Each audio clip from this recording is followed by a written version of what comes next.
don't you mind that crochet, flirty bastard.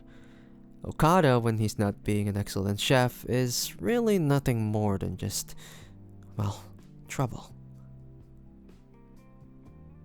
Well, I'm not saying that because he made fun of me.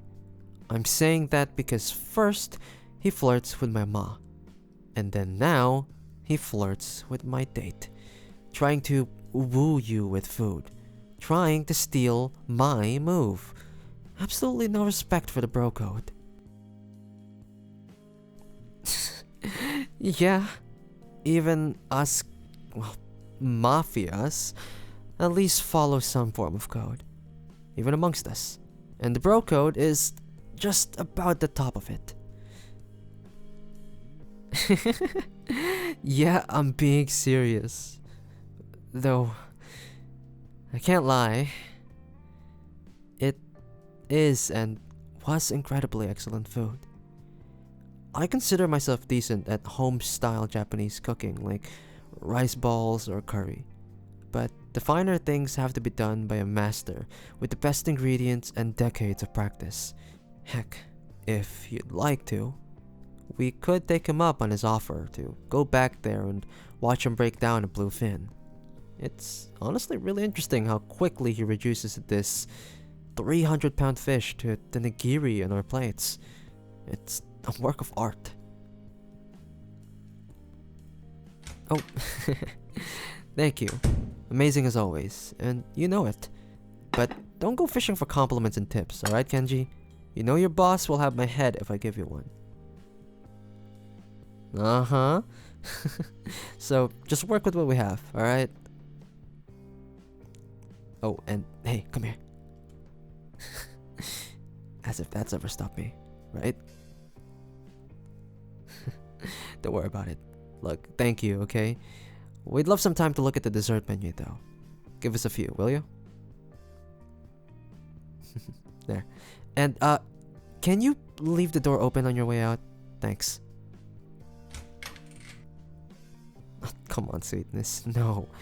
We don't need a fast getaway to dine and dash. As funny as that would be. Old man Okada knows my ma and where I live, so it's not exactly the best idea. And no, look. Honestly, I just wanted to check in. You know, with you, so to speak. So, you know, it's just to make sure that you know both figuratively and literally that the door is open if you ever feel uncomfortable and if you'd like to go.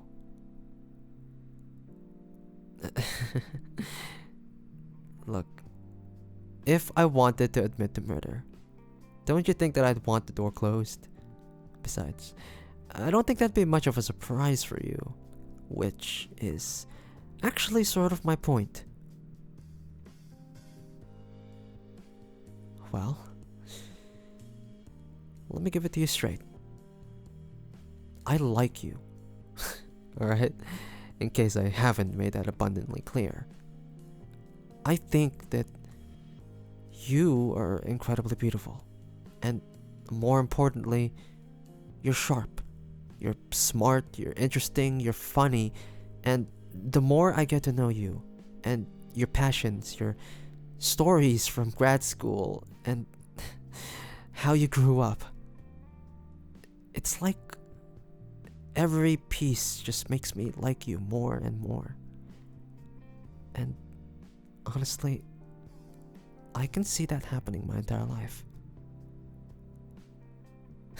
But I probably shouldn't get ahead of myself, huh? Should we continue to date then? And, you know, continue this date. I just wanted you to be aware that the reverse might not be true. I have deeply enjoyed getting to spend more time with you, but you might not like spending more time with me. And, you know, all of what entails being with me. And that's okay. That's why that door is open for you to leave if you want to.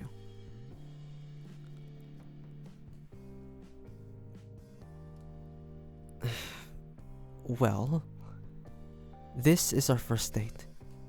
And if it goes well, I'd like to take you on more.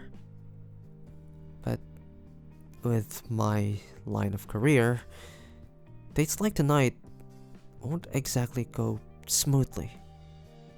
At least not as it is right now. Things like them being postponed or cancelled because one of my business meetings went long. Injuries that, well, I can't fully explain. Weeks or months where I might be hard or maybe even impossible to reach, at least until the heat is off my back. People who, God forbid, might go after you to get to me. Now, obviously, there will be security measures, but despite all of that, you're gonna have a ton of stress piled up on top of you. Paranoia. And though I would try my best to make sure that that doesn't happen, it is a possibility that despite my experience, despite all of my backup and safety measures, there might be a day where I don't come home in my Cadillac, but in a hearse. I can promise you nice dinners, nicer gifts, anything within my power. But my line of work isn't exactly stable, nor safe. So one thing I can't promise you is stability. So I want to make it clear now. I'd like to give you the opportunity to tell me if you'd be okay with that. To walk out that door and have no hard feelings between us if you're not.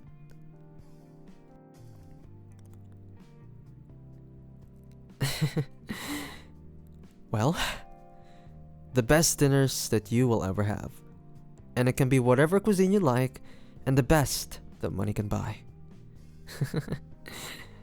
Okay, look. I've warned you of my possible, debatably imminent violent demise, and you just say, sounds good to me. I knew you had your wits about you. But honestly, I should have guessed that you were just using me for money. Oh, oh, of course, how could I forget? And for my hot body. Thank you. I do love to be useful.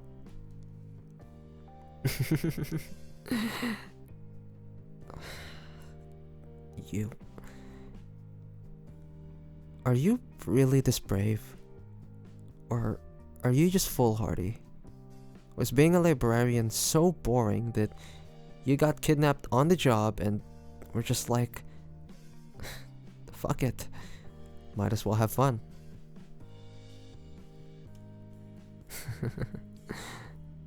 Good. I'm having fun too. Well, it's not that I want to cut our date short. In fact, there's nothing I'd like less. I just want to make sure that you are aware of what being with me could involve. You know, before I get too excited for a second date. I know we're not even done with this first one. But what I can say is that, well, I like you. And I want to be with you if you'd have me. And I don't mean just part of me. I mean all of me.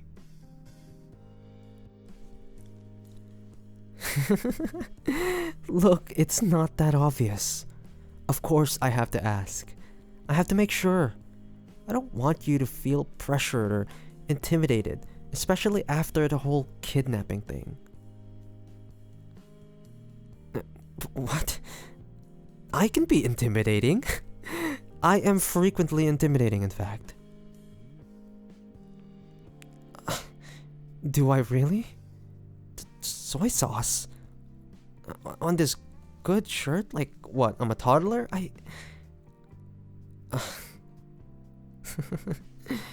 You. You are gonna ruin my street cred. But fine. I guess to you, I'm not exactly scary. And it's clear that you're not scared. You've proven your point. I guess it was foolish of me to even question you and your resolve. Or, heck, to deprive you of your dessert. Isn't that more of a real deal breaker that make you walk out? Not the illicit businesses or dangers, but me keeping you from the full course dinner that I promised you. You know, one could say that this is what I get for bringing you homemade lunches and snacks. Have I spoiled you and gotten you used to demanding royal culinary treatment? Well, sweetness, you definitely deserve being spoiled. So order whatever you like. The yuzu sorbet is really good here actually, and it's really easy to eat too after a big meal. I really like the anmitsu too. It's traditional and it can be hard to find one that's really done well. But don't worry, here it's definitely done well. Oh, Genji, good timing. Suspiciously good timing. Have you been eavesdropping on tables again, you nosy bastard? Okay, look, let's make you less bored then. We'd like 2 of the sorbets and an amitsu to share. And if you bring some of those seaweed rice crackers that the boss keeps on the highest shelf, then I won't tell him that you've been snooping. 1. What kind of waiter comments on how much dessert we order? Terrible service, by the way. 2. We're going to a movie after this, so we need some snacks. And 3. What kind of waiter calls his customers cheap? Get out of here. You call me cheap and try to steal my date. How dare you? Give me back my money.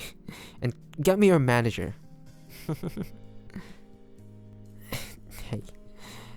Don't you listen to that asshole. I can afford movie theater snacks just fine. I just choose not to. Part of the fun is stuffing your pockets full of contraband and hoping that they won't check your bags with your tickets. Oh, so you're quite experienced with that too, are you? It's good that we agree on that. Now, here's another important thing for us to decide. What movie are we gonna watch? I'll lay my cards on the table. They're doing a screening of Porco Rosso, and that sounds like a pretty fun night to me. Of course, Studio Ghibli is for everybody, regardless of gender, race, or occupation. She's a sucker for Ponyo, actually. Though, Spirited Away did scare the shit out of him when we were kids. Honestly, I think it still does. The tunnel really freaks him out. And, well, I can't blame him. Well, I'm just glad that I get to spend today with you. So, let's have some fun, okay, sweetness?